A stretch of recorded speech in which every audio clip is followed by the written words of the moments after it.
సర్వాధికారియు నిరంతర స్తోత్రార్హుడు యేసుక్రీస్తు ప్రభు వారి ప్రశస్త నామములో ఉదయకాలపు వర్తమానాల కొరకు ఎదురు చూస్తున్న మీ అందరికీ ఇమాన్యుయల్ మినిస్ట్రీస్ తరపున మా శుభాభివందనాలు తెలియజేస్తున్నాను. క్రీస్తునందు నాకు అత్యంత ప్రియమైన దైవజనమ, ఎలా ఉన్నారు? ఈ ఉదయకాలం లేచి ప్రార్థన చేసుకున్నారా?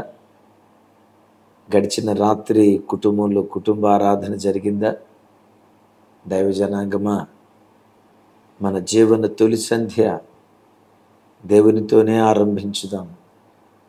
మన జీవన మలి సంధ్య దేవునితోనే ముగించుదాం.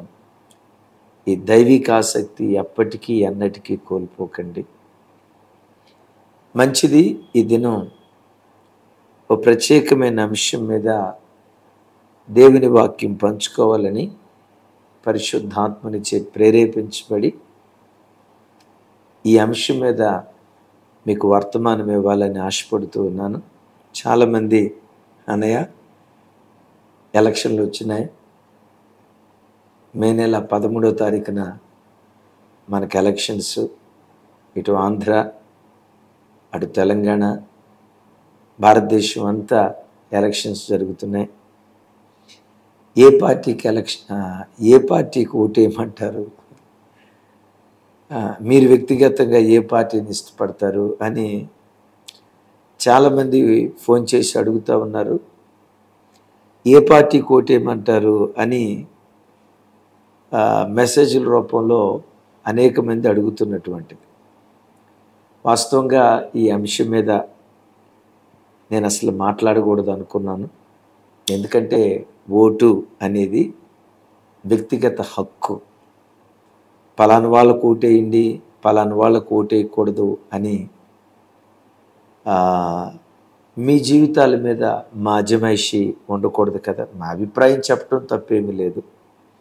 ఓటు అనేది అది వ్యక్తిగత హక్కు. సో నేను చెప్పకూడదు అనుకున్నాను, కానీ చాలామంది అడిగారు అనేదానికంటే కూడా ఇలాంటి విషయాలు మనం మాట్లాడటం సహేతుకమా కాదా? దేవుడు మనకు గీసిన గీత దాటి మాట్లాడతామా ఏంటి అని ఈ అంశం మీద మాట్లాడటం, దేవుడు మనకు గీసిన గీత దాటి మాట్లాడినట్టు అయిపోతుందా అన్నట్లుగా నేను సందిగ్ధంలో పడ్డాను. అయితే ప్రభు దగ్గర ఒక స్పష్టమైన క్లారిటీ నా హృదయంలో నుంచి పుట్టడాన్ని బట్టి మీతో ఈ అంశం మీద మాట్లాడాలని ఆత్మ ప్రేరేపణతో సంసిద్ధంగా ఈ వాక్యం మీతో పంచుకుంటున్నాను. మే నెల 13వ తారీఖున ఏ పార్టీకి ఓటేయాలి? మీతో చెప్పే మొట్టమొదటి మాట, ఏ పార్టీకి ఓటేయాలి అనేది మీ వ్యక్తిగత విషయం. మీరు ఏ పార్టీని ఇష్టపడతారో, మీ అభిమాన నాయకులు ఎవరో, ఆ ఓటు హక్కు అనేది దేవుడు మీకు వ్యక్తిగతంగా కల్పించిన స్వేచ్ఛ, స్వతంత్రం. మీ స్వేచ్ఛ మీద మా అజమాయిషి, మా అధికారం ఉండకూడదు.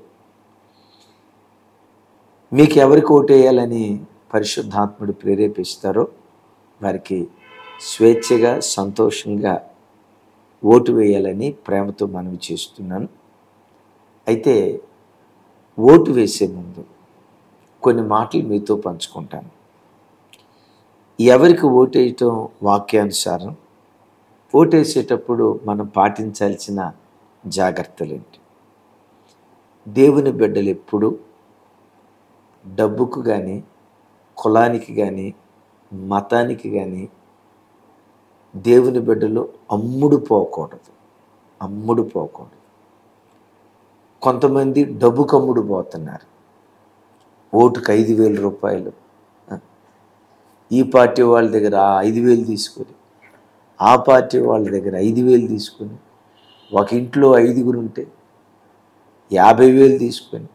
ఈ మధ్య నేను విన్నాను, ఆ మధ్య 4 కొడుకులు కలిగిన ఆయన ఏడుస్తున్నాడంట. ఎందుకయ్యి అంటే, ఇంకొక 4 కొడుకులు అన్నట్టయితే 40,000 అదనంగా వచ్చాయి కదా అని. ఓటుకు నోటు అమ్ముకోవటం ఏశావు లాంటి భ్రష్టత్వం. ఏశావు ఒక్క పూట కూటి కోసం జాస్తత్వపు హక్కు నమ్ముకున్నాడు. ఓటు రాజ్యాంగం నీకు కల్పించిన జన్మ హక్కు. సారాకు అమ్ముకోకు, బ్రాందీ బాటిల్కి అమ్ముకోకు, బిర్యానీ పొట్లానికి అమ్ముకోకు. 5,000 రూపాయలు, 10,000 రూపాయలు, లేదు ₹1,00,000 ఓటు అమ్ముకోకు. ఓటును డబ్బుకు నువ్వు అమ్ముకున్నావు అంటే ఏశావు లాంటివాడు. ఏమైపోయాడు ఏశావు? భ్రష్టుడైపోయాడు. దైవజనమా, మనం క్రైస్తవులం కుక్క సొమ్ముకి, పొడుపు సొమ్ముకి దేవుని బిడ్డలు అమ్ముడుపోయే నీతి మాలిన వాళ్ళగా బ్రతకూడదు. మనం ఆరాధించే దేవుడు యోధాగోత్రపు కొదమ సింహం. ఎవరు మనం? ఆ యోధాగోత్రపు కొదమ సింహం యొక్క పిల్లలం. సింహానికి ఉన్న గుణం ఏంటో తెలుసా? గడ్డి తినదు. వేటాడి వేటాడి పట్టిన మాంసాన్ని తింటుంది కానీ గడ్డి తినదు. మనం కష్టపడి ప్రయాసపడి సంపాదించిన డబ్బును మనం అనుభవించాలి కానీ అడ్డమైన గడ్డి, లంచాలు, వడ్డీలు, ఓటుకు నోటు, ఈ దరిద్రపు బుద్ధి దేవుని బిడ్డలకు ఉండకూడదు. గడ్డి తినుకో, నువ్వు సింహానివి. ఒకరోజు అబీమెలెకు రాజు, సొదొమ రాజు అబ్రహాముకు బంపర్ ఆఫర్ ఇచ్చాడు. ఈ ఆస్తి అంతా తీసుకోవాలి. అబ్రహాం ఏమంటాడు తెలుసా? సొదొమ రాజా, నీకు చెందిన వాటిలో నూలు పోగు కూడా, నీ చెప్పుల వారు కూడా నాకు అక్కర్లేదు. ఎందుకో తెలుసా? నీ డబ్బు నేను తీసుకుంటే సొదొమ రాజు చేత అబ్రహాము గొప్పోడయ్యాడు అని ప్రజలు అనుకుంటారు. ఏ రోజుకైనా నేను గొప్పోడిని అవుతా, నా దేవుడు నన్ను గొప్పోడిని చేస్తాడు. అయితే ఎలా నేను పిలువబడాలో తెలుసా? దేవుడైన యెహోవా అబ్రహామును ఆశీర్వదించను గనుక అతడు గొప్పవాడయ్యాడు. ఆ ఘనత, కీర్తి, ప్రశంస నా దేవునికి మాత్రమే కలగాలి. నా దేవుని చేతే నేను ఆశీర్వదించబడాలి. ఎవరు అబ్రహాం? సింహం. ఎందుకు? తాను ఆరాధించే దేవుడు యోధాగోత్రపు కొదమ సింహం. ఈ వాక్యం వింటున్న క్రైస్తవ తమ్ముళ్ళారా, చెల్లెళ్ళారా, డబ్బుకు నోటుకు ఓటు అమ్ముకోకండి. అది కుక్క బుద్ధి. పడుపు సొమ్ముకు ఆశపడకండి. దేవుడు అలాంటి దైవికమైన ప్రత్యక్షత మనకు అనుగ్రహించునుగాక. ఏశావులాగా ఒక్క పూట కూటి కోసం 5 సంవత్సరాల బానిసత్వానికి నువ్వు వెళ్లకుండా ఆ దైవిక ప్రత్యక్షత దేవుడు నీకు అనుగ్రహించునుగాక. ఆమేన్. రెండవది, కులం చూడకూడదు, మతం చూడకూడదు. క్రైస్తవ్యంలో కులానికి చోటు లేదు, మతానికి చోటు లేదు. పరిశుద్ధ గ్రంథమైన బైబిల్ కులాన్ని అంగీకరించదు, ఈ జాతులను అంగీకరించదు. ఎందుకో తెలుసా? మనమందరం ఒకే దేవుని వలన సృజించబడిన వారిని, ఒకే మనుషునిలో నుంచి ఉద్భవించినటువంటి వారిని. మన మూల పురుషుడు ఆదాము, మన సృష్టికర్త దేవుడైన యెహోవా. దేవుని సృష్టిలో బాబేలు గోపుర నిర్మాణానికి మునుపు జాతులు లేవు, కులాలు లేవు, వర్గాలు లేవు, జాతులు లేవు. ఒకే ఒక్క జాతి, మానవ జాతి. ఈరోజు చూడండి, మేము క్రైస్తవులు అని పిలువబడే క్రైస్తవులు కూడా, మేము దేవుని బిడ్డలం అని చెప్పుకునే క్రైస్తవులు కూడా,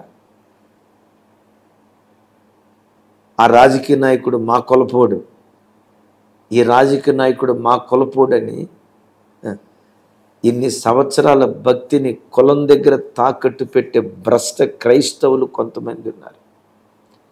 క్రైస్తవులను ప్రక్కన పెట్టండి, దైవ సేవకులని చాలామంది అయ్యే సోకాల్డ్ దైవ సేవకులు ఉన్నారు కదా, వాళ్ళ కులపైన పలానా రాజకీయ పార్టీలో ఉంటే ఆ రాజకీయ నాయకుడు పార్టీ వైపు తిరుగుతున్నారు. వీళ్ళకి దేవుడి కంటే కులం ఎక్కువ. అన్ని సంవత్సరాలు సంఘాలు నడిపి మనకు కులం లేదని సంఘంలో ప్రకటించి వాళ్ళ కులానికి చెందిన రాజకీయ నాయకుడు ఒక పార్టీ పెడితే వాళ్ళ కులానికి చెందిన ఒక రాజకీయ నాయకుడు పలానా చోట పోటీలో నిలబడితే దైవ సేవకులు బైబిల్ ప్రక్కన పెట్టి ఆ కులపు రాజకీయ నాయకుడు వెంబడి పరిగెత్తుతున్నారు. ఎందుకని అతని వెంబడి పరిగెత్తుతున్నావు? మా కులపోడండే, మా కులానికి అవకాశం వచ్చింది. కులాల వెంబడి పరిగెత్తే ఓ సేవకుడా, నీలాంటి దైవ సేవకుడు కాకుండటం మేలు. నీలాంటి భ్రష్ట మనసు కలిగిన వాడు పరిశుద్ధ గ్రంథాన్ని పట్టుకోకుండా వెళ్ళిపో. నీ కులం కావాల్సి వస్తే సావెందుకు నీకు? ఈ మాట అంటున్నందుకు నన్ను క్షమించు. నీలాంటివాడికి సావెందుకో? నీలాంటివాడి ద్వారానే క్రైస్తవ్యం భ్రష్టు పట్టిపోతుంది. నీకు దేవుని కంటే దేవుని వాక్యం కంటే కులపిచ్చి ఎక్కువ.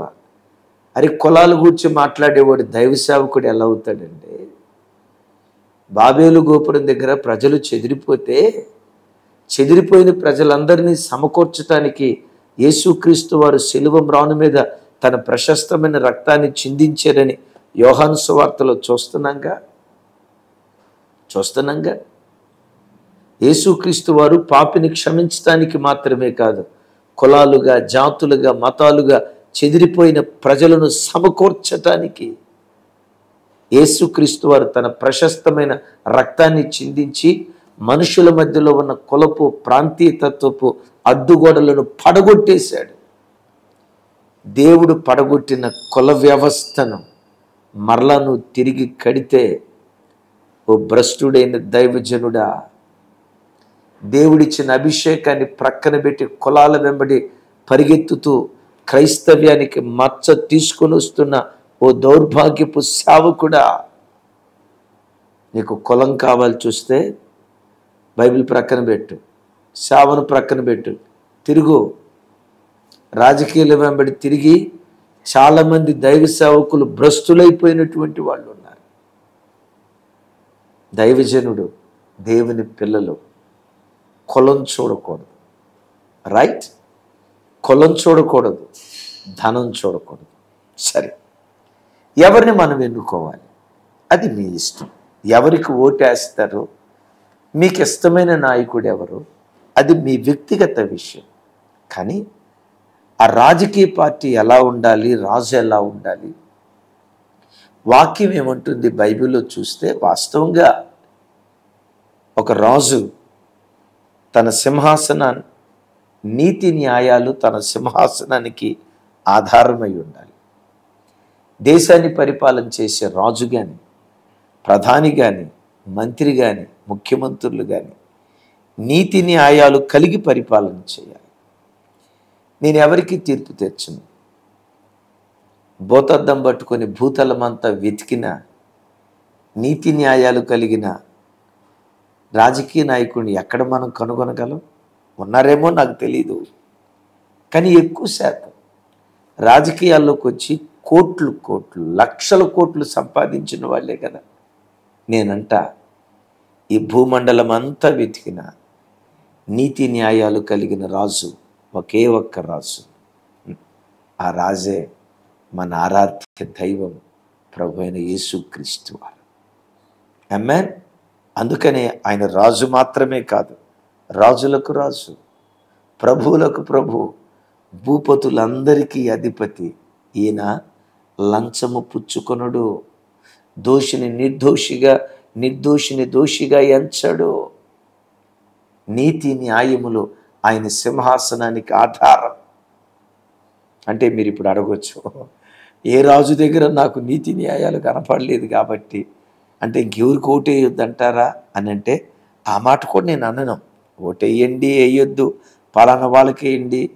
మిమ్మల్ని నిర్ణయించే నిర్ణేత నేను కాదు, అది దేవుడు మీకు కల్పించిన హక్కు. మరి ఎవరికి ఓటేయాలి? గుడ్డిలో మెల్ల అంటారు కదా. నీతి న్యాయాలు కలిగి పరిపాలన చేసే రాజులు లేరు. సరే, గుడ్డిలో మెల్ల అన్నట్లు కొంచెం పర్వాలేదు అనుకున్నట్లుగా, నంబర్ 1 మత స్వేచ్ఛను అంగీకరించే, మత స్వేచ్ఛను కలుగు చేసే రాజకీయ పార్టీని ఎన్నుకోవటం వాక్యానుసారం. ఎందుకంటే దేవుడే మనిషికి స్వేచ్ఛను కల్పించాడు. ఇది మేలు, ఇది కీడు. Choice is yours, right? ఇది ఆశీర్వాదం, ఇది శాపం. ఏది ఎన్నుకుంటావో నీ ఇష్టం. దీనిలో జీవం ఉంది, దీనిలో మరణం ఉంది. Option is yours, right? ఏదేని తోటలో జీవవృక్ష ఫలాన్ని పెట్టినప్పుడు ఆదాము తినటానికి వెళ్ళేటప్పుడు దేవుడు ఆదాములు తినటానికి వెళ్ళేటప్పుడు పోలీస్ ఆయనలాగా లాఠీ తీసుకొని, నువ్వు తినకూడదు, తింటే చంపేస్తా అని దేవుడు అడ్డుపోల. స్వేచ్ఛ కల్పించాడు. దేవుడే మనిషికి స్వేచ్ఛ కల్పించిన తర్వాత భూలోకంలో ఒక రాజకీయ పార్టీ, ఈ మతాన్నే మీరు ఆరాధించండి, ఈ మతాన్ని కాదంటే అని మతోన్మాదాన్ని రెచ్చగొడుతూ, ప్రాణాలు తీస్తూ, ప్రజల శవాల మీద వాళ్ళ సింహాసనాలు స్థాపించుకునే రాజకీయ పార్టీలు కొన్ని ఉన్నాయి. వాళ్ళ సింహాసనం మీద ఎలా కూర్చున్నారో తెలుసా? కొందరిని చంపి వాళ్ళ సమాధుల మీద, రక్తపు పునాదుల మీద సింహాసనాన్ని వేసుకుంటున్నారు. అలాంటి రాజకీయ పార్టీలకు కానీ, అలాంటి రాజకీయ పార్టీలకు సపోర్ట్ చేసే వ్యక్తులకు కానీ దేవుడు నీకు ఇచ్చిన విలువైన ఓటును వినియోగించుకో. ఎదుటి వాళ్ళను చంపి మత రాజకీయాలు చేయటం అది ఎంత గొప్ప అరాచకమో దైవజనమా నా తట్టు చూడండి. అసలు ఒక మనిషి ప్రాణం తీసే అధికారం ఎదుటివాడికి ఉందా? లేదు అని ఘంటాపదంగా చెప్పటం మాత్రమే కాదు, మీరు ఎరుగుదురు, నా ప్రాణం తీసుకునే ఆ అధికారమే నాకు లేదు, నీ ప్రాణం తీసుకునే అధికారమే నీకు లేదు. ఆత్మహత్య నేరంగా చట్టం పరిగణించదా? కొన్ని సందర్భాల్లో మీరు చూసి ఉంటారు. ఏంటి, ఎవరైనా దీర్ఘకాలిక రోగానికి గురై ఇక ఆ రోగం నుంచి వాళ్ళు బాగుపడరు అన్నప్పుడు కారుణ్య మరణానికి, తెలుసు కదా, కారుణ్య మరణానికి రాష్ట్రపతికి పై అధికారులకు అర్జీ పెడితే న్యాయస్థానం ఒప్పుకుంటే కదా. అంటే ఇంత భయంకరమైన రోగంతో అల్లాడిపోతూ కుదర్చబడజాలని వ్యాధితో బాధపడేవాడు కూడా తన ప్రాణం తాను తీసుకునే అధికారం తనకు లేదు. నేనంట, మన ప్రాణం మనకు తీసుకునే అధికారమే మనకు లేకపోతే ఎదుటివాడి ప్రాణం తీసే అధికారం మనిషికి ఎక్కడుంది? ఈ రోజున చూడండి, చట్టాన్ని చేతుల్లోకి తీసుకొని ఓ ప్రాంతంలో ఒక మైనారిటీ వాడు కనపడితే రక్తపాతాన్ని ఒలికిస్తున్నారు. అది ఏ దేశమైనా. అమెరికా దేశంలో హైందవులు మైనారిటీలని వాళ్ళ రక్తాన్ని చిందిస్తే, భారతదేశంలో క్రైస్తవులు మైనారిటీలు, ముస్లింలు మైనారిటీలని వాళ్ళ రక్తాన్ని చిందిస్తే, ఒక నిరపరాధి రక్తం నేల మీద ఉలికితే ఏం జరిగిద్దో ప్రజలకు తెలియట్లా. 2 మాటలు మీకు గుర్తుకు తెస్తాను, చూడండి. ఆ మాటలు సంఖ్యాకాండం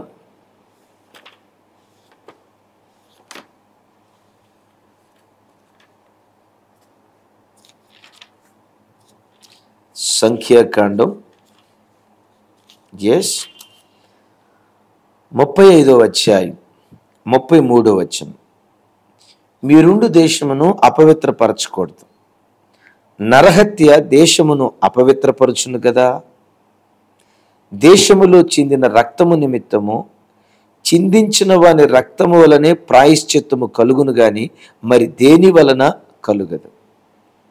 మీరుండు దేశమును అపవిత్రపరచకూడదు, నరహత్య దేశమును అపవిత్రపరచును కదా. చూడండి, విన్నారా ఈ మాట? మీరుండు దేశాన్ని అపవిత్రపరచకూడదు. అయ్యా, ఎలా అపవిత్రం అయిపోద్ది దేశం? దేశంలో నరహత్య జరుగుతూ ఉంటే ఆ దేశం అపవిత్రమైపోతుంది.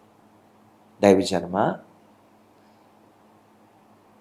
క్రైస్తవులు మైనారిటీలని, క్రైస్తవులను చంపుతూ వాళ్ళ రక్తం నేల మీద ఒలికిస్తూ ఉంటే మేము దేవుని కొరకు ఏదో గొప్ప కార్యం చేస్తున్నాం అని మతోన్మాదులు విర్రవీగుతున్నారు.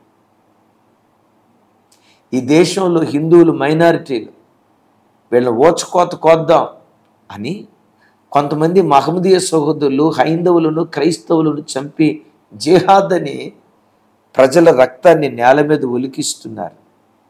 నరహత్య దేశాన్ని అపవిత్రపరుస్తుంది. విన్నారా?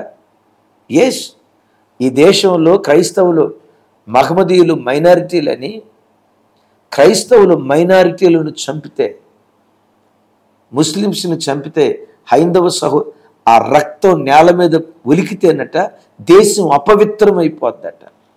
నేనంట అపవిత్రమైన స్థలాలలో చేయబడిన ప్రార్థనలు దేవుడు వింటాడా? నంబర్ 1. అపవిత్రమైన స్థలాలలో పంటలు బాగా పండుతాయా? అపవిత్రమైన స్థలాలలో ప్రజలు శాంతి సమాధానాలతో బ్రతుకుతారా? అపవిత్రమైన స్థలాలలో ఆశీర్వాదం ఉంటుందా? అపవిత్రమైన నరహత్య జరిగించే స్థలాల్లో శాపమే కదా ఉండేది.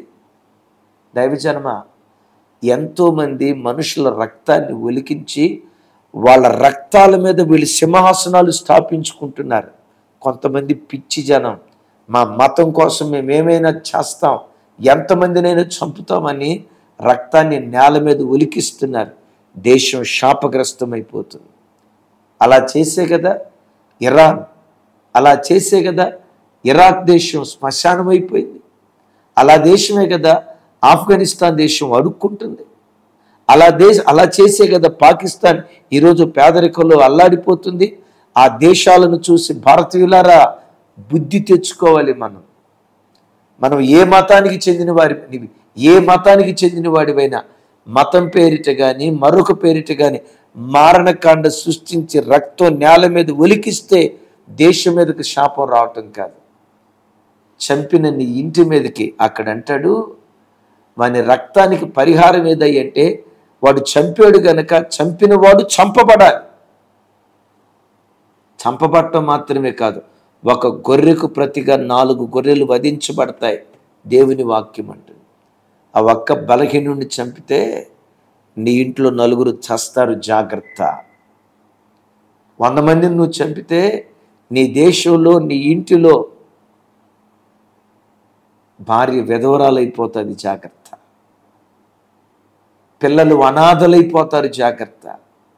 నువ్వు వాడిని చంపుతున్నప్పుడు, వాడి రక్తం నేల మీద ఒలుగుతున్నప్పుడు ఆ దెబ్బలకు తాళలేక ఎంత అల్లాడిపోతున్నాడో ఓ మూర్ఖుడా. ఒక పశువును చంపితే నువ్వు అల్లాడిపోతున్నావే, ఒక మనిషిని చంపితే మనుషుని యొక్క ప్రాణహత్య ఎంత దోషమో ఇది మనుషులు ఎరగట్లా. చూడండి ప్రజల పరిస్థితి. మతోన్మాదం రెచ్చగొడుతున్నారు. కయ్యూనును దేవుడు ఎలా శపించాడు మీరు ఎరుగుదురు కదా. నిరపరాధి అయిన హేబేలును చంపితే హేబేలు యొక్క రక్తం నేలలో నుంచి మొరపెడుతుందట. ఆ మొర ఆకాశమందలి దేవుని సన్నిధికి చేరింది. ఏమయ్యాడు కయ్యూను? దేశదిమ్మరైపోయాడు. ఎందుకు దేశంలో ఉపాధి కలగట్లేదు? గొప్ప గొప్ప ఇండస్ట్రీలు ఎందుకు రావట్లేదు? ఎందుకు దేశం ఇండస్ట్రియల్ పరంగా ఎందుకు మన దేశస్తులు ఇంకో దేశానికి ఎందుకు వలస వెళ్తున్నారు? ఎందుకు దేశ దిమ్మరులు అవుతున్నారు? దేశం అపవిత్రమైపోతుంది. ఆర్థిక వనరులు విస్తరించట్లేదు, కంపెనీలు విస్తరించట్లేదు. ఎందుకో తెలుసా? ప్రాణహత్య వలన, ఆ నరహత్య వలన రక్తాపరాధం కలిగిన దేశంగా మిగిలిపోయి అది అపవిత్రమైపోయి పంటలు సరిగ్గా పండక ప్రజలు దేశదిమ్మరులైపోతున్నారు. ఇంకొక మాట చెప్పమంటారా? నిరపరాధి అయిన యేసుక్రీస్తు వారిని శిలువ మ్రాను మీద వేలాడదీసి చంపుతూ వాళ్ళు ఏమన్నారు తెలుసా?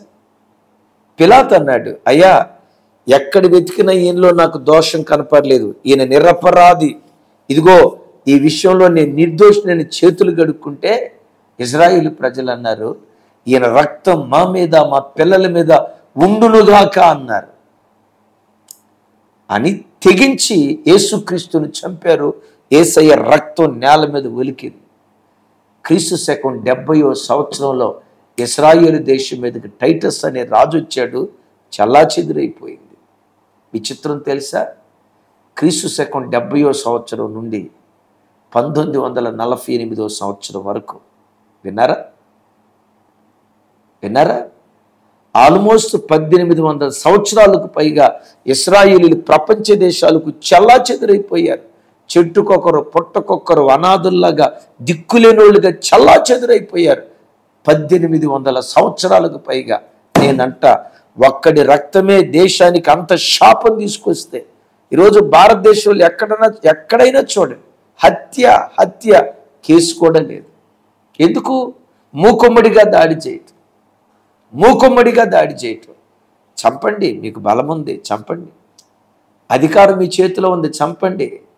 రేపు ఆ రక్తాపరాధం మీ తలల మీద ఎంత భయంకరంగా ఏలుబడి చేస్తుందో, మీ పిల్లలు ఎలా శాపగ్రస్తులు అవుతారో ఒక్కసారి లోతుకు వెళ్ళి ఆలోచిస్తే గుండెలు కదిలిపోతాయి. అమాయకుడా, ఎవడో చెప్పిన మాటలు విని పెట్టిరేగి నరహత్య జరిగిస్తున్నావో మనుషుడా, ఒకని చెయ్యెత్తి కొట్టే అధికారం నీకు ఎక్కడిది? అదే దేవుడు నీకు నేర్పిన సంస్కారం. అలాంటి వ్యక్తులు కోటేయకండి, పొర్రపాటును ఓటేయకండి, మతోన్మాదాన్ని రెచ్చగొట్టకూడదు. రైట్? మత స్వేచ్ఛ కలిగి ఉండాలి దేశం. దేవుడే ఆ స్వేచ్ఛ ఇచ్చాడు. రెండవది, రాజు ఇప్పుడు పేదల పక్షపాతి ఉండాలి. విన్నారా? మనం ఆరాధించే యేసయ్య, రారాజైన యేసయ్య ఉన్నారే, పరలోకం నుండి భూలోకం వైపు తొంగి చూస్తున్నాడట. ఎవరి వైపు? పెంట కుప్పల మీద పడిపోయిన దేన దరిద్రుల వైపు. రెక్కాడితే గాని డొక్కాడని దేన దరిద్రుల వైపు ఆకాశం నుంచి దేవుడు ఇలా తొంగి చూస్తున్నాడు అని వాక్యంలో రాసింది. ఎందుకు? ఆ పెంట కుప్పల మీద నుండి పడిపోయిన దేన దరిద్రులను లేవనెత్తి సింహాసనం మీద కూర్చోబెట్టడానికి. అది రాజరికం అంటే. మేము గొప్ప వాళ్ళకే సపోర్ట్ చేస్తాం, ఉన్నత స్థలాల్లో ఉండే వాళ్ళకే సపోర్ట్ చేస్తాం. ధనవంతుడు మరి ఎక్కువ ధనవంతుడు కావాలి, దరిద్రుడు మరి దరిద్రుడు కావాలి అని చూడండి. ధన పక్షపాతం, ధనికుల పక్షపాతంగా ఉండడు రాజు. రాజు ఎప్పుడు దీనుల పక్షపాతి. ఆమేన్. అందుకనే రాజును గూర్చి, యేసయ్య, రారాజైన యేసయ్య గూర్చి కీర్తనలో ప్రవచనాత్మకంగా వ్రాయబడిన చక్కటి మాట. 72వ కీర్తన 4వ చరణం 13వ చరణం చూడండి. 13, 14 చరణాలు. ప్రజలలో శ్రమనొందిన వారికి అతడు న్యాయము తీర్చును, బేదల పిల్లలను రక్షించి బాధ పెట్టు వారిని నలగగొట్టును.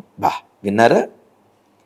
బేదల పిల్లలను రక్షించి బాధ పెట్టు వారిని నలగగొట్టును. ఎవరిని రక్షిస్తాడట? బేదల పిల్లలను. దైవజనమ, రెక్కాడితే కానీ డొక్కాడని పేద బిడ్డలు ఉంటారే, ఆ పేద బిడ్డలకి చేయూతనిచ్చే ముఖ్యమంత్రి మనకు కావాలి. ఆ పేదవారి పిల్లలకు మంచి చదువునిచ్చే, పేద పిల్లల విషయమే పక్షపాతము చూపించే, వాళ్ళ వైపు ఒక దయగలిగిన దృష్టితో చూస్తే ఆ పేదల పక్షపాతి మనకి ఎమ్మెల్యే అయితే, అలాంటి వాళ్ళు మనకు నాయకులైతే దేశం సుభిక్షితంగా ఉంటుంది. రాజు చేయాల్సింది అది. తర్వాత చూడండి, 72వ అధ్యాయం 72వ కీర్తన 13, 14 వచనాలు. నిరుపేదల యందును బేదల యందును అతడు కనికరించును, బేదల ప్రాణమును అతడు రక్షించును. కపట బలత్కారుల నుండి అతడు వారి ప్రాణమును విమోచించును, వారి ప్రాణము అతని దృష్టికి ప్రియముగా ఉండును. అసలు ఆ మాటలు చూడండి. వారి ప్రాణము అతనికి ప్రియముగా ఉండును. ఎవరి ప్రాణం? పేదల ప్రాణం, దీనుల ప్రాణం, నిరుపేదల ప్రాణం. నిరుపేదలు ఏ రాజుకైతే ప్రియముగా ఉంటారో అలాంటి వాడిని రాజుగా ఎన్నుకోండి. దైవజనమా, మీరు విఘ్నత కలిగిన మనుషులు. రాజు పేదల పక్షపాతి అయి ఉండాలి. ఆమేన్. యేసయ్య రాజ్యం ఎలా ఉంటుందో చెప్తా. వారికి కలిగినదంతా సమిష్టిగా పంచుకున్నారు అని రాస్తుంది. విన్నారా? మనం అపోస్తల కార్యాల్లో చూస్తాం కదా, వాళ్ళు సంపాదించిన డబ్బంట పేదలకు పంచిపెట్టారంట. కొంతమంది చూడండి, ఆయనే ముఖ్యమంత్రి అండి, పేదలకు పంచిపెడుతున్నాడు. అరే, పేదలకు పంచిపెట్టడం వాక్యానుసారం రా బాబు. డబ్బు పేదలకు పంచిపెట్టడం, సమిష్టిగా పంచిపెట్టడం, అది వాక్యానుసారం దేవుని వాక్యం చెప్తున్న మాట. చెప్పమంటారా? సరే, బైబిల్లోనే మీకు చూపిస్తాను చూడండి. 4వ అధ్యాయం అపోస్తల కార్యాలు 32వ వచనం 35వ వచనం. విశ్వసించిన వారందరూ ఏక హృదయమును ఏకాత్మయు గలవారయుండిరి.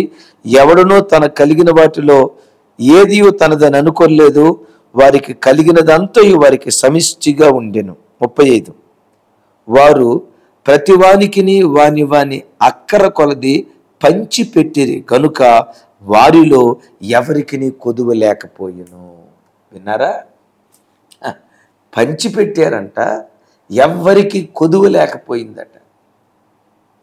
దేశంలో పరిస్థితి చూడండి. నేను ఆ మధ్య ఒక ఆర్టికల్ విన్నాను, నేను చదవలేదు, ఒక ఆయన చెప్తే విన్నాను.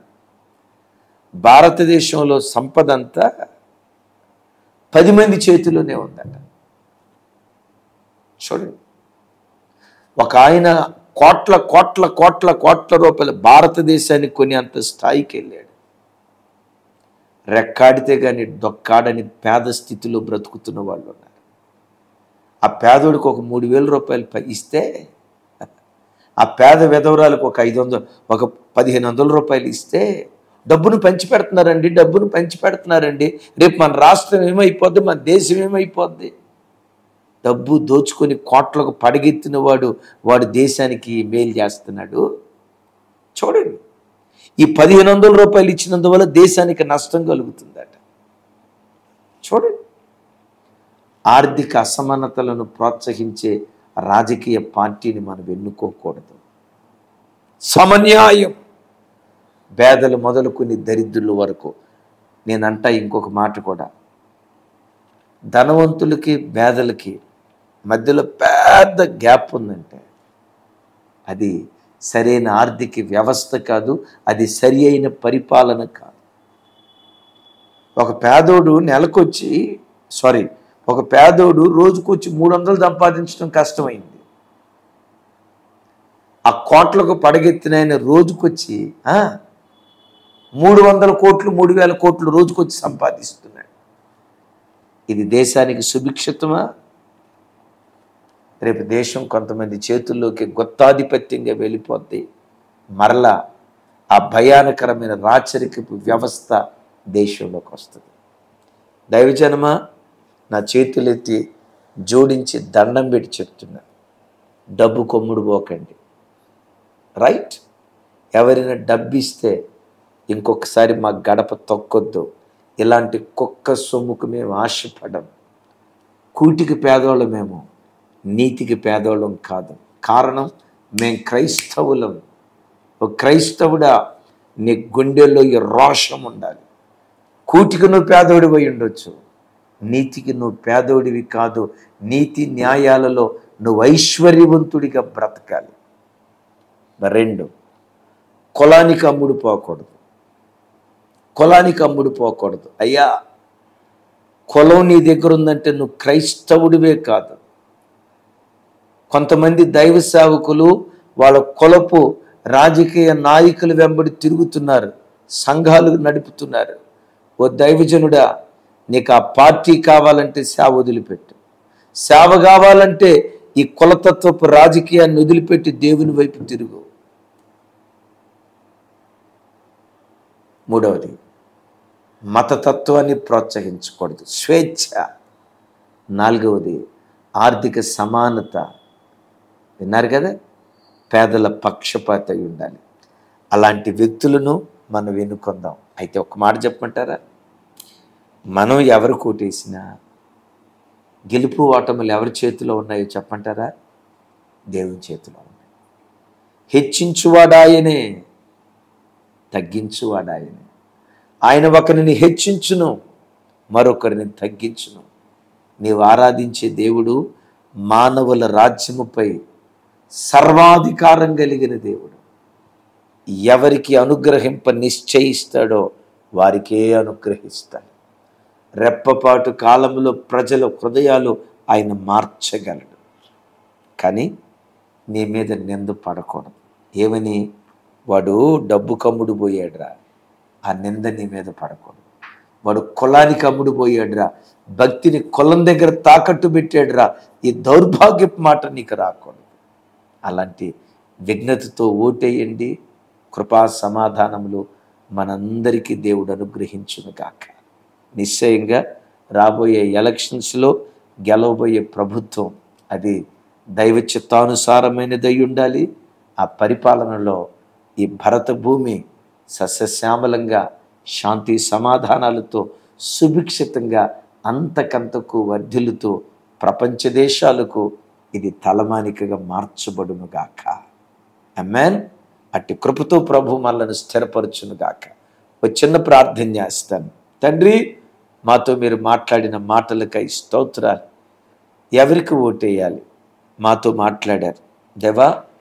ఈ మాట విన్న ఈ వాక్యం ఎవరు నొచ్చుకోక, వాక్యం ఏం చెప్తుందో ఆ వాక్య ప్రామాణిక మీద ప్రతి బిడ్డ బ్రతుకున్నట్లుగా విశేష కృపచూపమని ప్రార్థన చేస్తున్నాను. నాయనా, డబ్బుకు మీ పిల్లలు అమ్ముడు పోకూడదు, కులం దగ్గర భక్తిని తాకట్టు పెట్టకూడదు, మతం దగ్గర భక్తిని తాకట్టు పెట్టకూడదు. దేవా, నీతి న్యాయాల దగ్గర ప్రజలు నాయనా మీ కొరకు నిలవబడినట్లుగా విశేష కృప చూపి మహిమ పొందమని ప్రార్థన చేస్తున్నాను.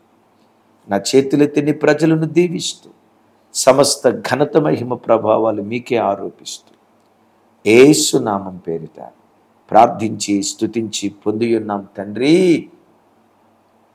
ఆమేన్.